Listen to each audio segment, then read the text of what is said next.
Welcome back to my channel kids کہانی مزہ۔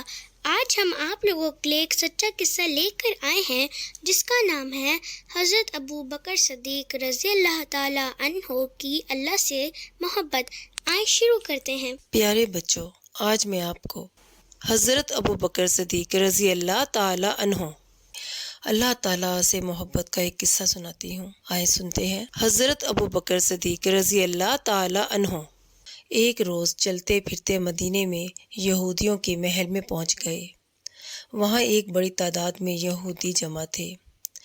اس روز یہودیوں کا بہت بڑا عالم فنحاس اس اجتماع میں آیا تھا۔ حضرت ابو بکر صدیق رضی اللہ تعالیٰ عنہ نے فنحاس سے کہا، اے فنحاس، اللہ سے ڈر اور اسلام قبول کر لے۔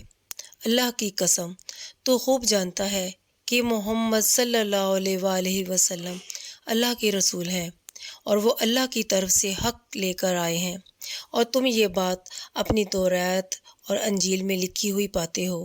اس پر فنحاس کہنے لگا، وہ اللہ جو فقیر ہے، بندوں سے قرض مانگتا ہے، اور ہم تو غنی ہیں۔ غرض فنحاس اس نے یہ جو مذاق کیا تو قرآن کی اس آیات پر اللہ کا مذاق اڑایا۔ حضرت ابو بکر صدیق رضی اللہ تعالیٰ عنہ نے جب دیکھا کہ اللہ کا دشمن میرے مولا کا مذاق اڑا رہا ہے تو انہوں نے اس کے منہ پر تماچا دے مارا اور کہا، اس مولا کی قسم جس کی مٹھی میں ابو بکر کی جان ہے، اگر ہمارے اور تمہارے درمیان معاہدہ نہ ہوتا تو اے اللہ کے دشمن میں تیری گردن اڑا دیتا۔ فنحاس دربار رسالت میں آ گیا اور معاملہ نبی کریم صلی اللہ علیہ وآلہ وسلم کی خدمت میں لے آیا۔ کہنے لگا، اے محمد صلی اللہ علیہ وآلہ وسلم، دیکھیے آپ کے ساتھی نے میرے ساتھ اس طرح ظلم کیا ہے۔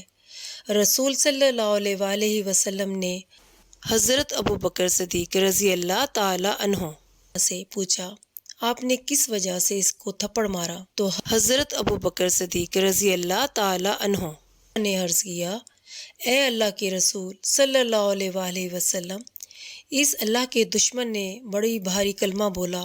اس نے کہا، اللہ فقیر ہے اور ہم لوگ غنی ہیں۔ اس نے یہ کہا اور مجھے اللہ کے لیے غصہ آ گیا، چنانچہ میں نے اس کا منہ پیٹ ڈالا۔ یہ سنتے ہی فنحاس نے انکار کر دیا اور کہا، میں نے ایسی کوئی بات نہیں کی۔ اب حضرت ابو بکر صدیق رضی اللہ تعالیٰ عنہ کی گواہی دینے والا کوئی موجود نہ تھا۔ یہودی مکر گیا تھا اور باقی سب یہودی بھی اس کی پشت پر تھے۔ یہ بڑا پریشانی کا سماں تھا، مگر اللہ تعالیٰ نے اپنے نبی کے ساتھی کی عزت و صداقت کا عرش سے اعلان کرتے ہوئے یوں شہادت دی، اللہ نے ان لوگوں کی بات سن لی جنہوں نے کہا کہ اللہ فقیر ہے اور ہم غنی ہیں۔ حضرت ابو بکر صدیق رضی اللہ تعالیٰ عنہ نے اپنے مولا کی گستاخی پر اللہ کے دشمن کو تماچا مارا، اور جب ان کی صداقت پہ حرف آنے لگا تو اللہ تعالیٰ نے حضرت ابو بکر صدیق رضی اللہ تعالیٰ عنہ کی صداقت کا عرش سے اعلان کر دیا۔ امید کرتی ہوں آپ لوگوں کو حضرت ابو بکر صدیق رضی اللہ تعالیٰ عنہ کی اللہ سے محبت کا قصہ پسند آیا ہوگا۔ پلیز میرے چینل کڈس کہانی مزے کو لائک، سبسکرائب اور شیئر کریں، ساتھ ہی بیل آئیکن کو کلک کریں تاکہ آپ لوگوں کے پاس میری نئی ویڈیوز کی اپڈیٹس آتی رہیں۔ تب تک کے لیے اپنا بہت خیال رکھیں، پھر آپ سے ملتے ہیں اگلی ویڈیو میں۔ تب تک کے لیے اللہ حافظ۔